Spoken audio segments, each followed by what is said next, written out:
Halo, selamat pagi atau selamat siang semua anak-anak. Mohon izin Ibu untuk pertemuan di ke-10 ini Ibu lakukan rekaman untuk dipelajari kalian semua, tapi Ibu juga akan share materinya ini di grup WhatsApp ya untuk kelas ini. Baik, Ibu akan langsung mulai saja, yaitu untuk pertemuan ke-10 ini sebelum minggu depan kita akan mendengarkan dari masing-masing kelompok terkait dengan tugas yang Ibu sampaikan sebelumnya, yaitu terkait kalian membandingkan minimal 5 kemasan ya atau 5 cara penyimpanan dari terserah kalian mau mengambil hasil pertanian yang jenis apa gitu ya. Baik, selanjutnya di sini kita akan membahas terkait dengan teknik penyimpanan komoditas hasil pertanian. Kita mulai dari hortikultura. Hortikultura termasuk di sini adalah sayuran, ya, di mana sayuran itu memiliki umur kurang dari 1 tahun dan merupakan tanaman musiman kadang-kadang. Di sini, sayuran atau beberapa komoditas hortikultura memiliki kontribusi sebagai sumber mineral seperti B1, kalsium, zat besi, dan beberapa vitamin, khususnya vitamin A dan C yang larut air maupun larut lemak. Kemudian warnanya juga ditentukan oleh kandungan zat warna dan dapat dijadikan indikasi kesegaran dalam konsumsi. Untuk seperti yang kita sampaikan, kita bahas sebelumnya minggu lalu, bahwa untuk hortikultura di sini juga akan mengalami proses respirasi setelah proses pemanenan, di mana proses respirasi itu memanfaatkan yang namanya karbohidrat yang berupa C6H12O6 atau kandungan glukosa yang terkandung dalam buah.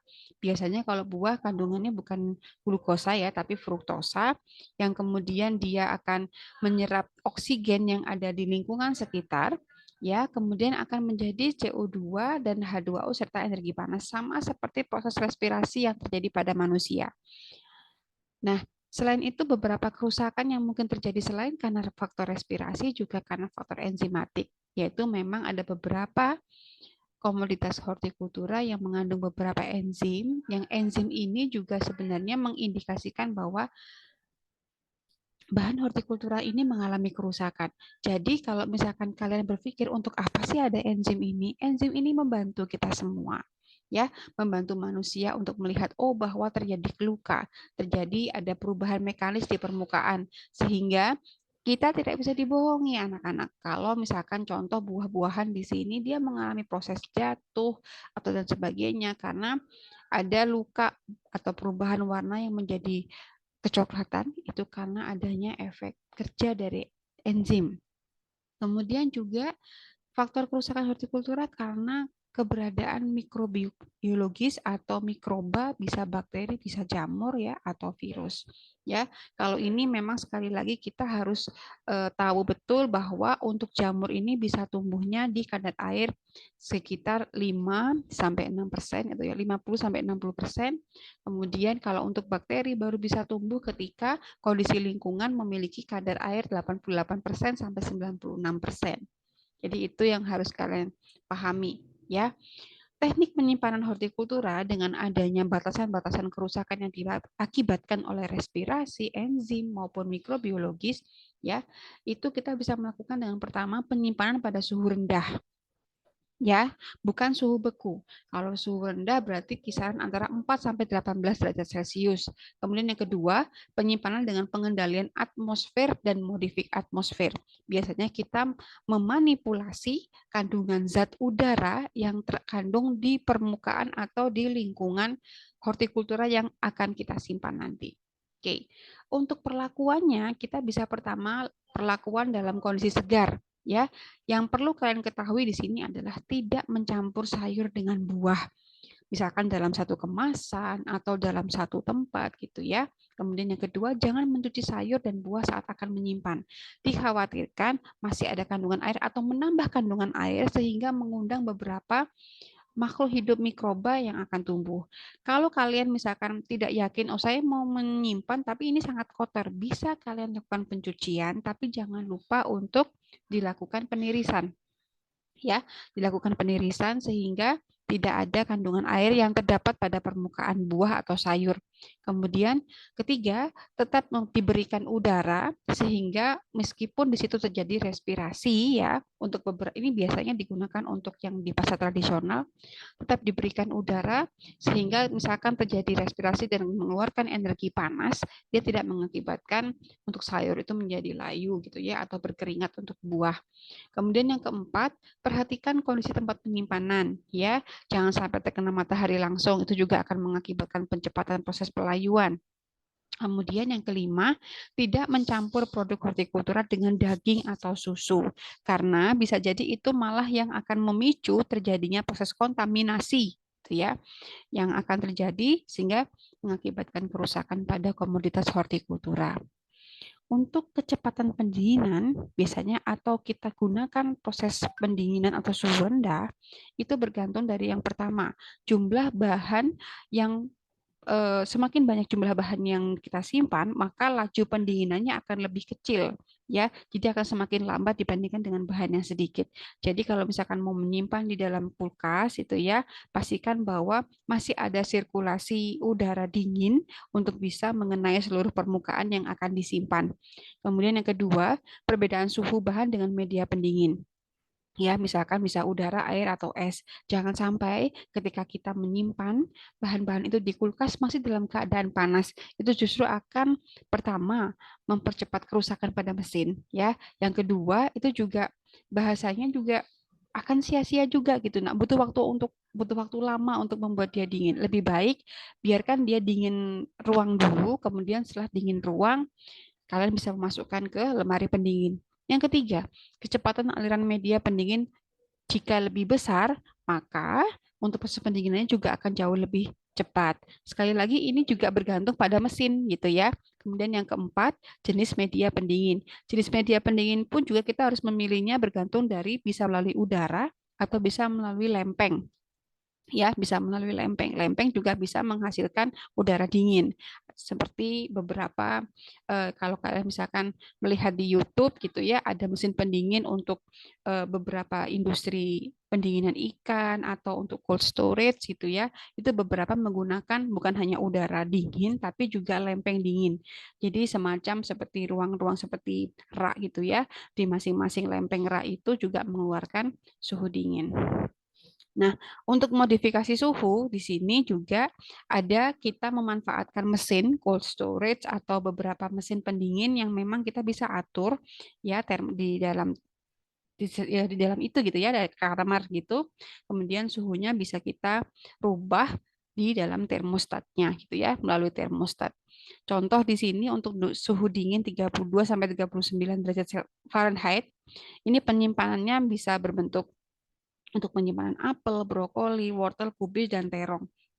Kalian lihat di sini bahwa untuk penyimpanan lembab maupun penyimpanan kering ini juga bisa berfungsi dengan baik untuk bahan-bahan tertentu ya nak ya. Tidak semua kita pukul rata bisa digunakan suhu dingin gitu ya.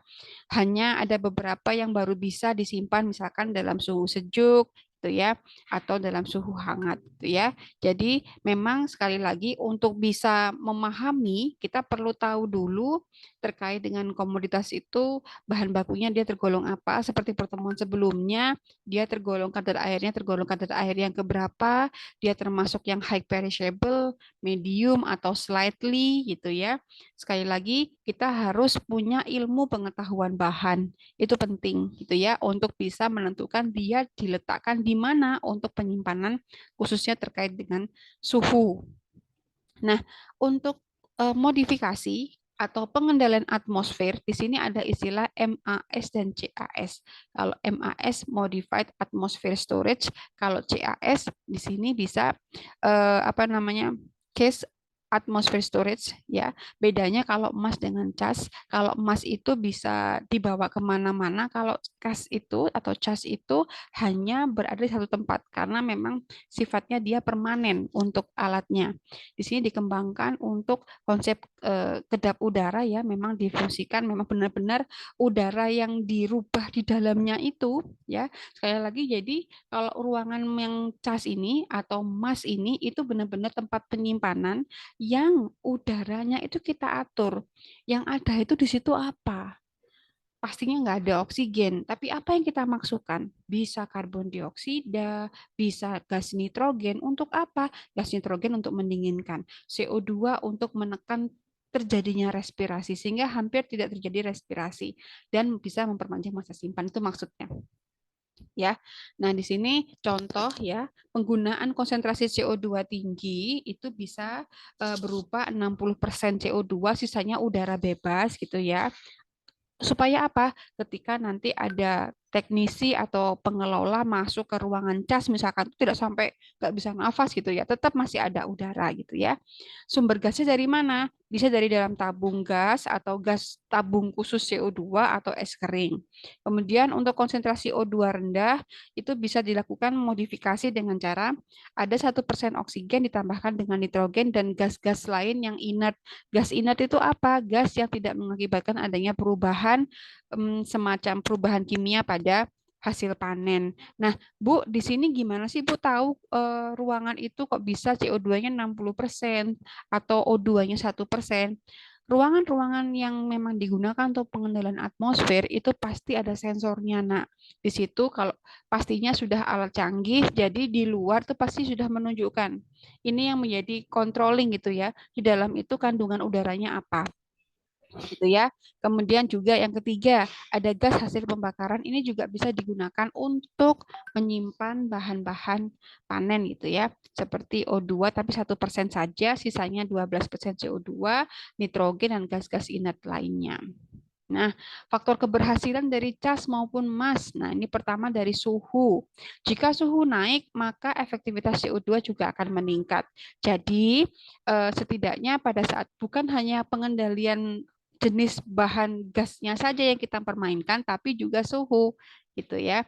Semakin semakin peningkatan suhunya misalkan tadi ini dijelaskan ada 16 sampai 20 derajat Celcius itu dengan pemaparan 10 sampai 14 hari atau 16 derajat Celcius 21 sampai 28 hari exposure itu bisa meningkatkan cara kerja CO2 untuk bisa menahan terjadinya respirasi untuk memperpanjang masa simpan. Semacam itu. Kemudian selain suhu juga ada RH ya atau kelembapan relatif gitu ya. Jika kelembapan relatif naik, maka mortalitas hama akan turun gitu ya. Tuh, kemudian yang ketiga konsentrasi CO2.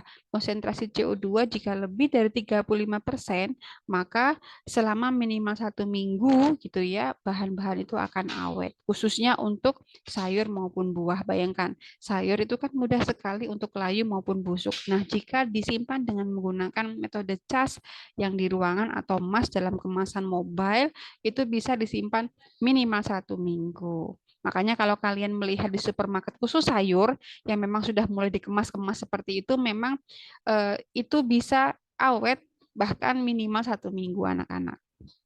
Ya, nah, ini komposisinya untuk emas biasanya untuk penyimpanan awal ya, awal sekali sebelum dia benar-benar disimpan di gudang itu CO2-nya 100%.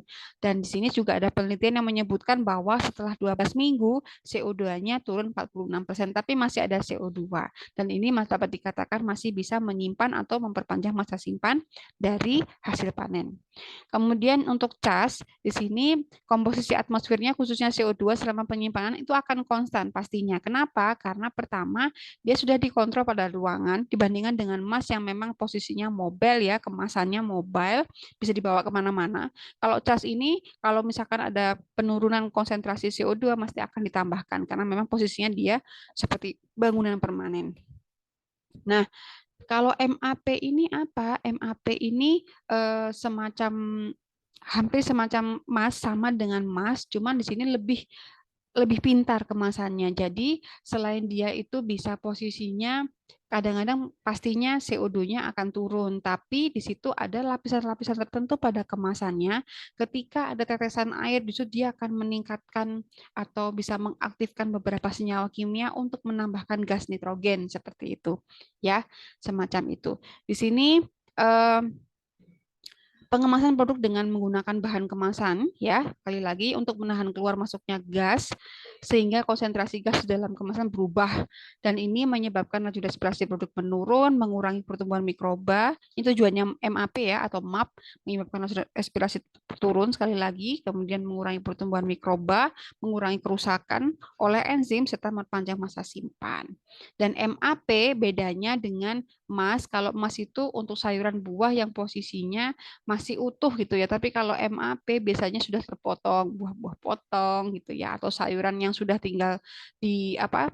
Misalkan sayuran capcay itu jadi sudah dipotong-potong kita tinggal masak. Biasanya itu bedanya untuk MAP maupun MAS. Sama-sama mobile. Nah, kemudian toleransi terhadap konsentrasi oksigen. Nah, ini beberapa bahan yang ini menjadi kunci gitu ya. Beberapa penelitian menyebutkan contoh brokoli itu bisa toleran dengan kadar oksigen 0,5% saja. Jika di atas itu maka dia juga akan mudah busuk seperti itu. Nah, sampai dengan kadar air 10%. Nah, ini masih ada oksigen, masih bisa kuat nih, contohnya asparagus gitu ya. Oke, kemudian toleransi dengan CO2. Nah, CO2 rendah itu tapi masih bisa tetap awet, contohnya bawang bombay karena berlapis-lapis. Dan ini membutuhkan kadar CO2 tinggi untuk bisa bertahan lama, contohnya jamur merang.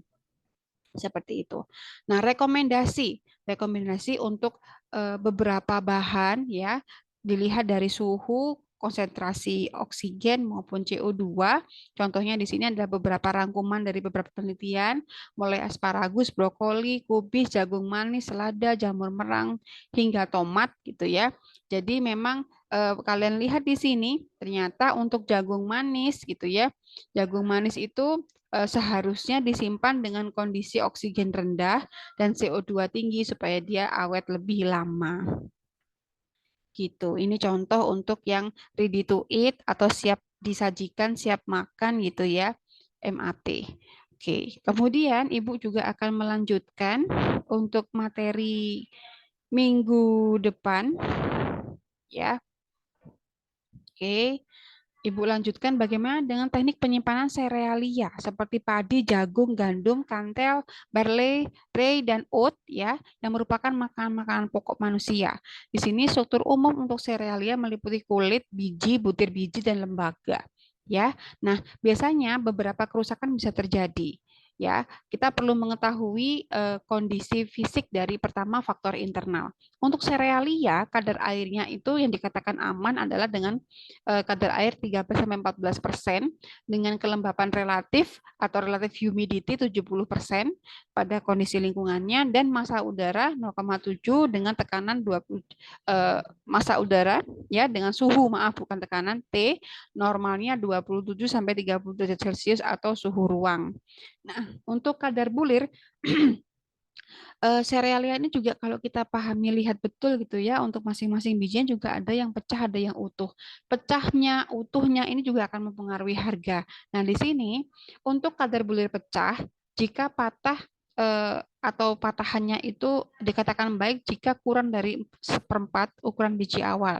Biji yang patah sangat mudah diserang hama, gudang, baik diseterenik atau serangga. Pada umumnya, batas kadar biji patah yaitu kurang dari 25% dari 100 gram biji tersebut. Nah, ini yang menjadikan misalkan beras gitu ya, itu ada beras golongan atau kelas A, kelas B, kelas C menentukan harga. Nah, itu dari seberapa banyak biji patahnya, itu salah satunya seperti itu prosentasenya.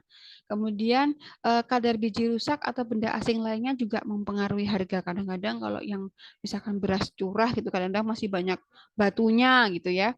Nah, ini juga untuk beberapa biji-bijian atau serealia juga akan mengalami perubahan warna gitu ya. Warna hijau dan kapur menandakan biji gabah terlalu muda saat dipanen. Kemudian warna kuning sampai hitam biasanya disebabkan oleh pengaruh panas dan serangan jamur atau Penicillium islandicum dan Penicillium citrium.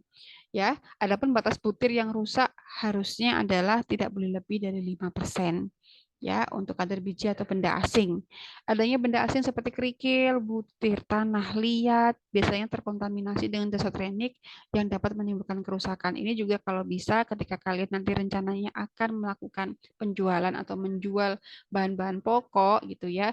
Jadi ini untuk kunci supaya lebih lama penyimpanannya adalah jangan sampai ada beberapa kontaminasi yang bisa memicu rusaknya serealia. Faktor eksternal yang mengakibatkan adanya kerusakan bisa jadi karena faktor abiotik, faktor lingkungan, faktor biotik atau biologi, serta pindah panas atau migrasi air. Faktor eksternal di sini contohnya adalah pindah panas atau migrasi air, yaitu sumber panas baik internal dari aktivitas jasa trenik dalam serealia. Nah ini yang memicu jika di situ ada kehidupan dan makhluk ini bernafas, buang hajat di situ, itu juga akan mengakibatkan kontaminasi pada serealia. Ya, biji-bijian juga akan mengalami respirasi, gitu ya, menghasilkan energi panas 26.100 kilojoule untuk setiap 1 kilo biji-bijian. Jadi itu yang mengakibatkan kadang-kadang perlunya penyimpanan biji-bijian di lingkungan yang sejuk. Migrasi intergranulasi secara konveksi pada penyimpanan biji-bijian. Pada bagian yang lebih dingin dapat terjadi pengembunan yang mengakibatkan berbagai kerusakan. Nah, ini makanya kalau untuk di gudang memang perlu adanya sirkulasi udara gitu ya. Jangan sampai ada air yang menggenang seperti itu. Kemudian jenis penyimpanan. Ada penyimpanan dengan kadar air normal, ada dengan kadar air tinggi, vakum maupun penyimpanan modifikasi atmosfer.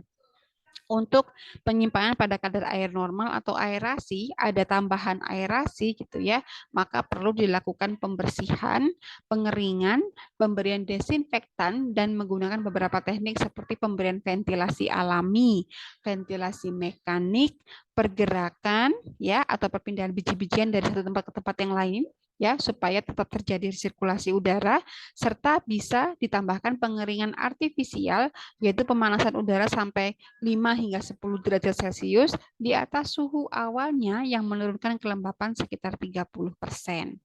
Sedangkan di sini yang kedua, penyimpanan pada kadar air tinggi. Nah, ini bisa terjadi di daerah tropis ya, dapat dikembangkan penyimpanan biji-bijian dalam keadaan basah ya, dilengkapi dengan cara stabilitas kimia dengan asam organik atau garam, iradiasi sinar gamma dengan batas 10 kg atau 1000 Kraft.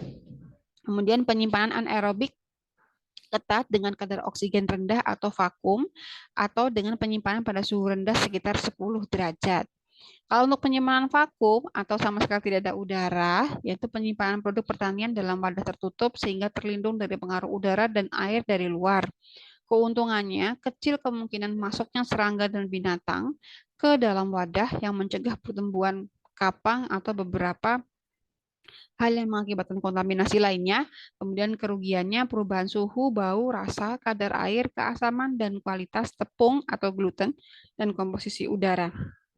Kemudian penyimpanan modifikasi atmosfer. Di sini penyimpanan biji-bijian dengan menambahkan nitrogen dan campuran CO2 guna menurunkan kadar oksigen selama 10 bulan. Itu bisa dilakukan dengan modifikasi atmosfer. Tapi sekali lagi ini yang memang membutuhkan teknologi yang cukup canggih ya, sehingga biasanya lebih mahal untuk prosesnya.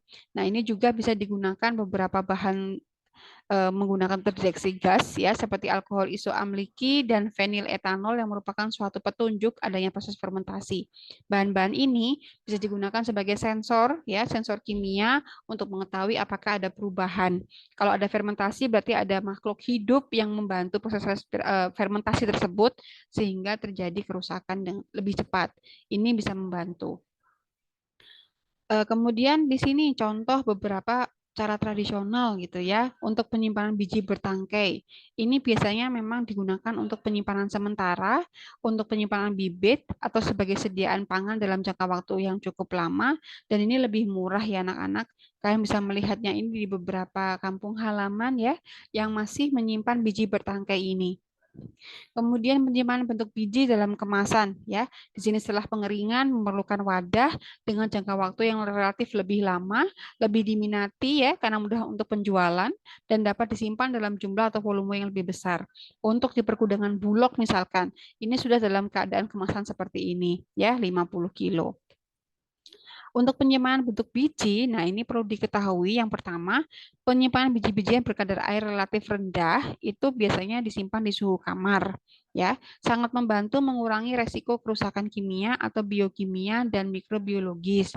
Eliminasi kerusakan akan lebih dibantu apabila ruang penyimpanan memiliki lantai kering atau tidak lembab, atau pada saat penyimpanan tidak langsung bertemu dengan lantai. Biasanya ada tray atau beberapa rak gitu ya, yang bisa membantu untuk mengurangi terjadi kelembapan gitu ya. Jadi ada rak untuk menjadi tempat di mana biji-bijian itu disimpan supaya tidak langsung bersentuhan dengan tanah, karena tanah itu sendiri pun juga mengeluarkan energi panas atau lantai gitu ya.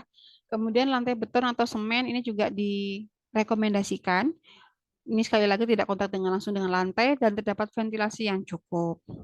Nah, seperti ini bentuk pergudangannya dengan persyaratan bentuk dan ukuran bangunan yang harus memadai adanya sirkulasi udara, kemudian bahan yang digunakan tidak mudah roboh gitu ya, serta peralatan dan mesin pengendali proses penyimpanan. Misalkan dengan tumpukan ada perhitungan tumpukan gitu ya, misalkan untuk beras boleh ditumpuk sampai tumpukan misalkan sampai 20 tumpukan. Nah, itu untuk mengambil yang di bagian atas ada mesin yang membantu untuk proses pengendalian. Ini contoh cara menyimpan jagung, bisa dengan penambahan karbon disulfida untuk proses pengendalian atmosfer atau modifikasi atmosfer, bisa menggunakan para-para seperti ini ya, semacam di atas langit-langit tapi masih di bawah genteng, atau dengan disimpan dalam karung maupun disimpan di silo bambu, gitu ya.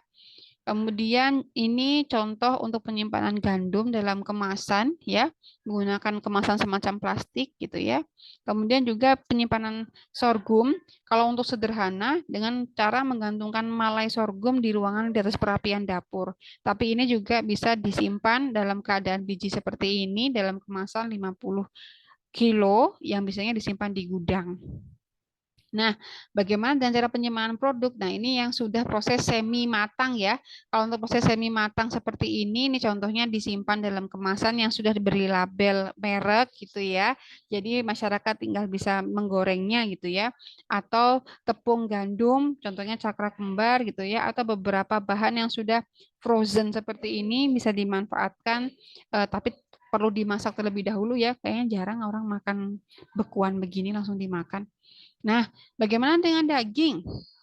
Daging yang sifatnya mudah rusak, ya, memiliki potensi bahaya, ya, karena memang dia juga banyak mengundang beberapa mikroba, kehidupan mikroba untuk tinggal di permukaannya sehingga juga bisa mengakibatkan foodborne disease atau penyakit karena keluarnya bahan-bahan zat-zat dari mikroba berbahaya yang bisa tumbuh di permukaan daging atau beberapa bahan komoditas hewani gitu ya. Cara penyimpanannya bisa melakukan dengan cara pendinginan atau chilling, perawatan atau curing. Biasanya curing ini dengan cara penambahan garam biasanya ya, pembekuan serta atmosfer terkendali. Kalau pendinginan ini ya sekitar suhu 4 derajat ya. Perubahan kimia yang terjadi pada daging tersebut adalah ada perubahan warna daging, merah kecoklatan, aroma yang timbulkan amis ya, tidak segar serta teksturnya sedikit empuk, tidak ada lendir ya. Nah, pendinginan ini seperti ini ya. Ini sudah mulai dikemas, kadang-kadang juga bisa sudah mulai ada berapa ons gitu ya. Seperti itu. Kemudian penambahan garam dapur atau curing ya, biasanya menggunakan formulasi 10 sampai 20% garam atau penambahan 2 sampai 3% gula tambah 1 sampai 2 nitrat dan 0,1 nitrit dengan satuan persen ya. Daging yang telah digoreng ini disebut dengan green curd meat ya. Kalau untuk bahasanya itu memang dia sudah mulai ada rasa gitu ya. Tapi setidaknya maksudnya di sini adalah untuk memperpanjang masa simpan. Perubahan yang terjadi adalah perubahan warna yang terus-menerus berubah dari warna merah ke warna ungu atau dari ungu ke warna coklat. Nah, ini yang memang perlu dikuranginya dengan cara penambahan bahan ini ya. Nah, ini juga kadang-kadang penambahan garam dapur ini juga bisa mengakibatkan perubahan warna juga anak-anak. Tapi ada tambahannya, kelebihannya juga dia sudah memiliki tekstur sudah mendapatkan ada rasa yang berbeda gitu ya. Kemudian pembekuan atau freezing di sini pada suhu minus 12 sampai minus 14. Bisa dilakukan dengan pembekuan cepat atau quick freezing, dilakukan dengan suhu minus 24 sampai minus 40. Kalau pembekuan lambat 3 sampai 27 jam pada suhu minus 15 derajat. Pembekuan cepat dalam waktu bisa jadi sampai 30 menit saja, ya. Dan untuk pembekuan cepat ini perlu ada pencelupan daging dalam larutan dingin, ya, dengan udara suhu minus 15 sampai minus 55.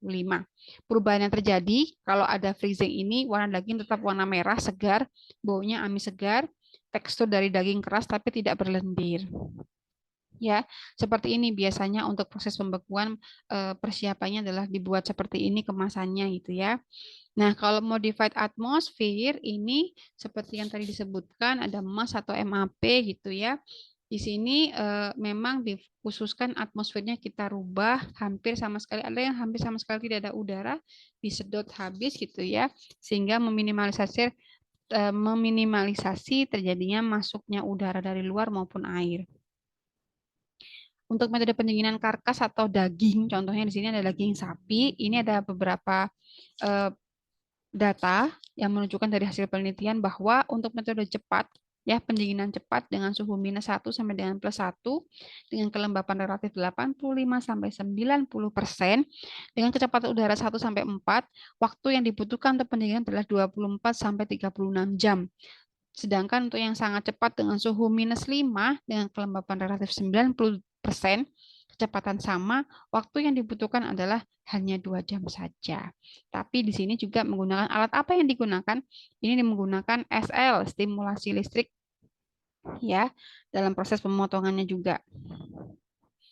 Kemudian masa simpannya bagaimana? Untuk daging sapi tanpa kemasan vakum ya, kalau di suhu pendingin itu bisa 3 sampai 4 minggu ya. Sedangkan untuk yang dengan suhu 2 sampai 4 itu bisa kurang dari 2 minggu ya.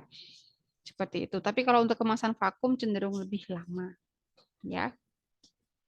Kalau untuk masa simpan daging beku, nah kalau untuk daging potongan dengan suhu minus 20 derajat Celcius itu bisa kurang dari 1 tahun, tapi jika menggunakan suhu minus 30 bisa kurang lebih 24 bulan atau 2 tahun. Kalau untuk karkas seperempat, ya jadi ada karkas, ada jeroan gitu ya, itu bisa 6 sampai 18 bulan karena bisa jadi itu bisa adanya pencampuran dari antara daging dengan beberapa bahan lainnya itu bisa mengakibatkan kontaminasi. Telur, telur konsumsi yang diproduksi ya di Indonesia di sini memiliki sebenarnya dia sudah memiliki cangkang yang tanpa harus disimpan dalam kulkas itu bisa awet gitu ya. Daya simpan telur pada unggas biasanya amat pendek ya karena bisa jadi di dalamnya pun walaupun sudah ada cangkangnya tapi kalau misalkan kita biarkan terlalu lama di suhu ruang pun juga akan mengalami pembusukan di dalam. Faktor-faktor yang mempengaruhi penyebab kerusakan telur yaitu tempat penyimpanan, suhu dan kelembapan ruang penyimpanan. Untuk metode penyimpanan kita bisa melakukan yang pertama penyimpanan telur pada dasarnya dilakukan dengan mencegah terjadinya penguapan air ya, jangan sampai ada penguapan air. Jadi kalau misalkan seperti ini, kalau menyimpan telur jangan sampai langsung terkena sinar matahari. Kemudian penyimpanan telur melalui pembekuan atau pengeringan juga bisa dilakukan. Bisa melalui dry packing atau dikemas dengan menggunakan rak telur, immersion liquid, jadi dicelupkan pada larutan untuk pendinginan, shell sealing, gitu ya, atau disimpan dalam ruang pendingin atau dibekukan. Nah ini contoh penyimpanan telur, ya. Kalau seperti ini mungkin ini adalah yang sampai penuh gitu ya. Ini nggak tahu gimana ngambilnya ini nak ya. Kemudian, nah ketika telur disimpan sebenarnya apa sih yang terjadi gitu ya? Selama proses penyimpanan telur itu akan terjadi penurunan berat telur. Nah ini yang diakibatkan oleh penguapan air di dalam. Kemudian bertambahnya diameter kantung udara. Jadi kantungnya lebih banyak dibandingkan dengan apa namanya isi dari telur itu sendiri. Terjadi pergeseran isi telur, penurunan grafik telur, jadi telurnya jadi mengarah ke kerusakan, perubahan bau, aroma, dan rasa, serta peningkatan jumlah putih telur karena pergeseran air dari albumin ke kuning telur. Nah, lain lagi dengan susu yang juga tergolong highly perishable food, kaya akan protein yang merupakan substrat mikroba untuk hidup. Proses penanganannya kalau dalam kondisi segar bisa dilakukan teknik penyimpanan dengan disaring, didinginkan, dipasteurisasi. Kalau susu dalam keadaan bubuk, itu pastinya kemasannya harus bebas oksigen, uap air, dan cahaya. Jangan sampai ada itu, karena akan mengakibatkan kemudahan untuk kerusakan susu bubuk. Penutupannya hermetis, yaitu semacam pengkunci kaleng yang sangat rapat ya, dan bisa dilakukan dengan pengemasan vakum, kemudian simpan pada kondisi kering. Kalau untuk susu evaporasi atau susu skim ya, bisa jadi kerusakannya diakibatkan oleh viskositas yang menurun ya, terbentuk lapisan pada permukaan susu, jadi ada yang kental, ada yang cair. Nah, itu bisa menjadi wah ini berarti udah rusak nih, jangan dipakai gitu ya. Jadi ada dua fase gitu. Kemudian pH akan turun dari 6 menjadi kurang dari 5 sampai 5,9. Perubahan warna menjadi lebih gelap. Nah, ini jangan sampai kalian nggak tahu itu, terus kalian langsung makan. Cek dulu susu yang akan dikonsumsi ya.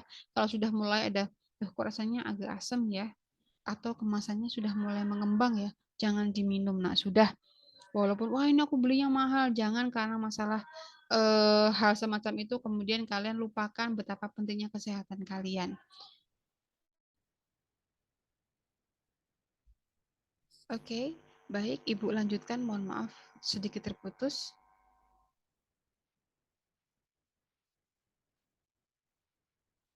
Oke, Ibu lanjutkan ya.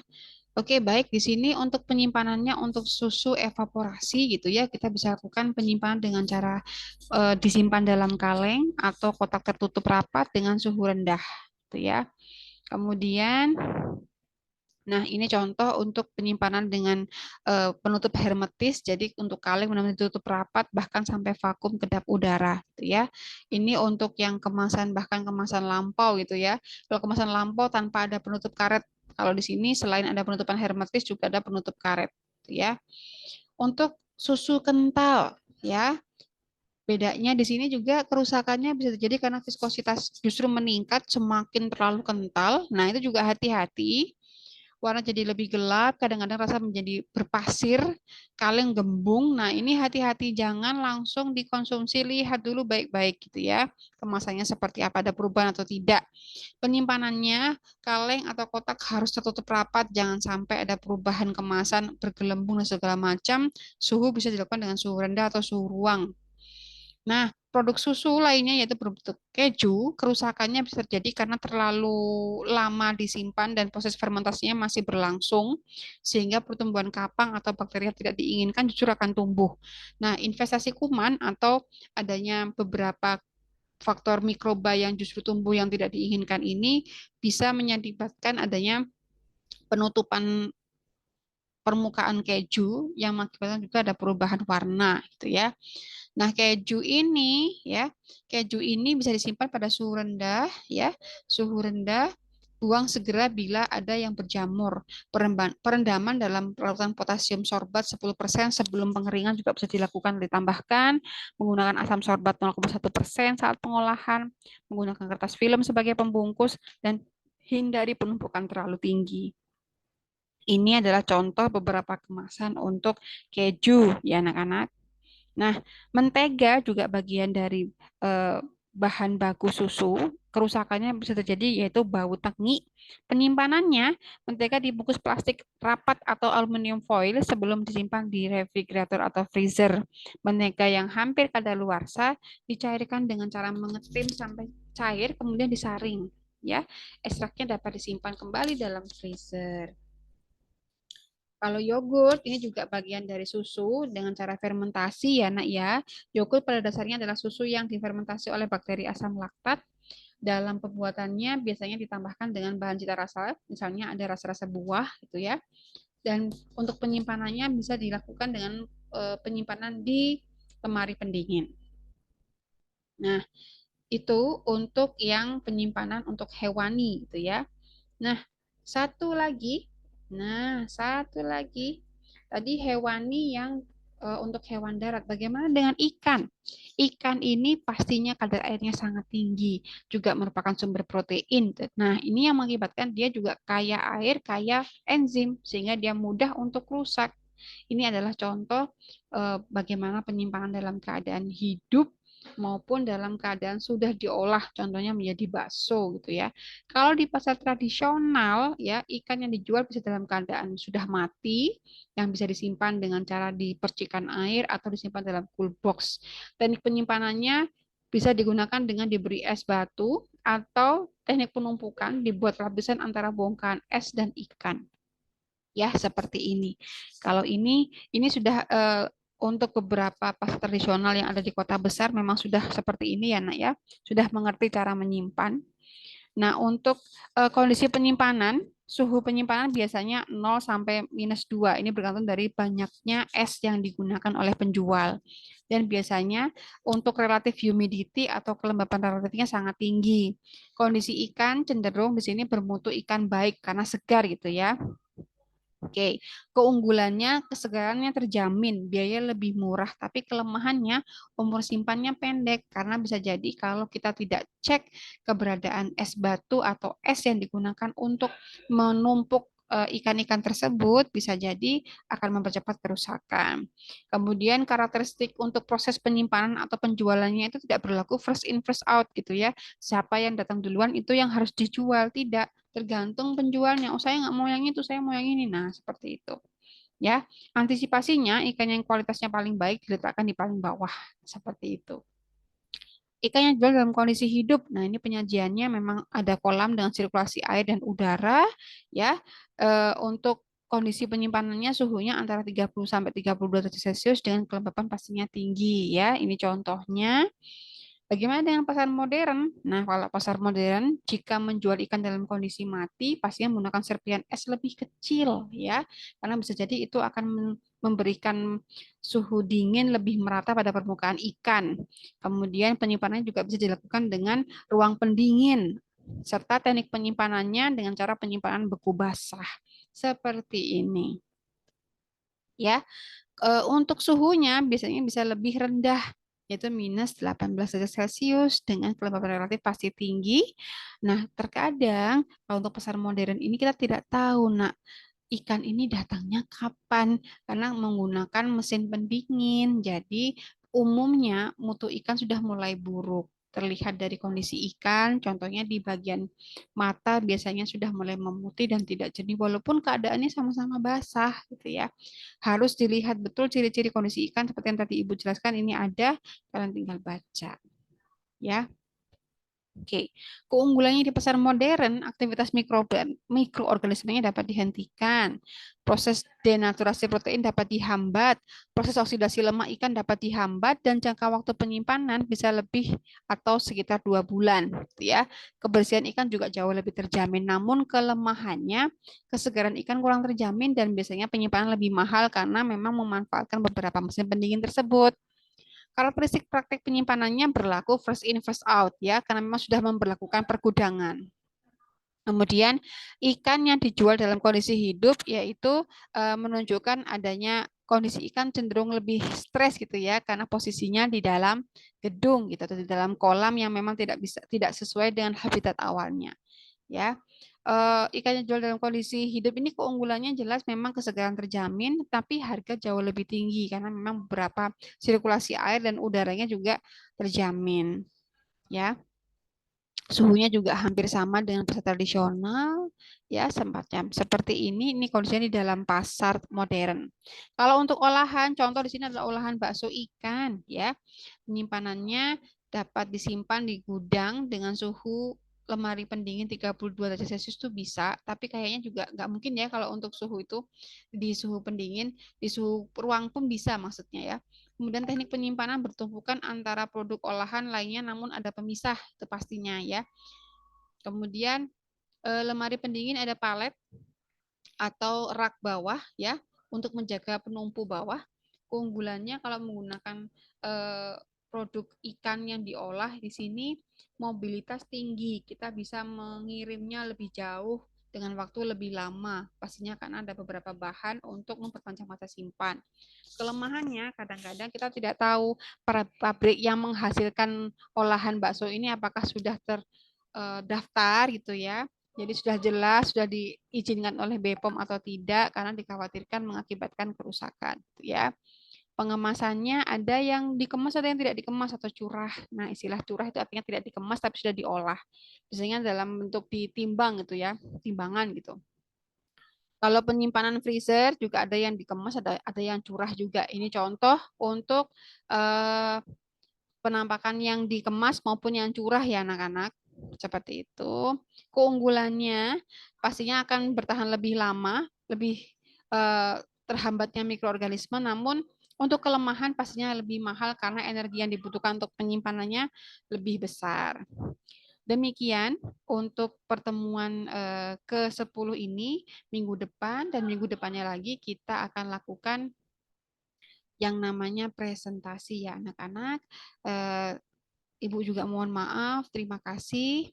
Selamat siang semuanya. Ibu akhiri, terima kasih.